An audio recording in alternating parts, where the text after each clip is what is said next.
Sa buhay, bawat isa sa atin ay may kanya-kanyang higante. Mga hamon, takot, at pagsubok na tila napakahirap talunin. Ngunit tandaan, di ang laki ng higante ang sukatan ng tagumpay, kundi ang tapang ng puso na umarap dito. Tulad ni David sa Biblia, hindi niya tinalo si Goliath dahil sa kanyang lakas o sandata, kundi dahil sa kanyang pananampalataya, tapang, at determinasyon. Hindi niya inayaang mangibabaw ang takot. Bagkus, inisip niya ang layunin kung bakit kailangan niyang lumaban. Narito ang ilang hakbang upang labanan ang iyong mga higante sa buhay. Una, kilalanin ang iyong kalaban. Alamin kung ano ang nagpapahirap o pumipigil sa iyo. Maaaring ito'y takot, pagdududa, o kawalan ng tiwala sa sarili. Kapag nakilala mo ang iyong higante, mas magiging malinaw kung paano mo ito haharapin. Pangalawa, panghawakan ang iyong pananampalataya.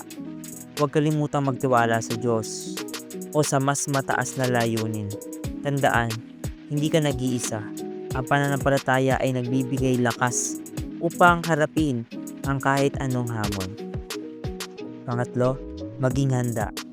Kahit gaano kalit ang iyong bato o kakayahan, ito'y mahalaga. Pagyamanin ang iyong talento at mga kasanayan. Minsan, ang maliit na hakbang ay sapat na upang magsimula. Pang-apat, huwag sumuko. Ang bawat laban ay may pagkakataong bumangon. Kapag nadapa ka, bumangon ka ulit. Hindi sukatan ang dami ng pagkatalo, kundi ang tibay mong tumayo at lumaban muli. Panglima, maniwala sa iyong sarili.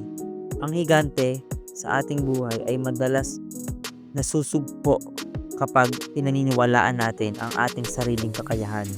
Tandaan, kaya mo. Ang bawat higante ay may kahinaan.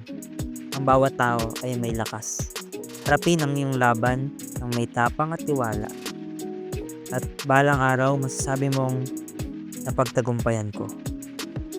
Huwag kalimutang manalangin, lumaban, at magpatuloy.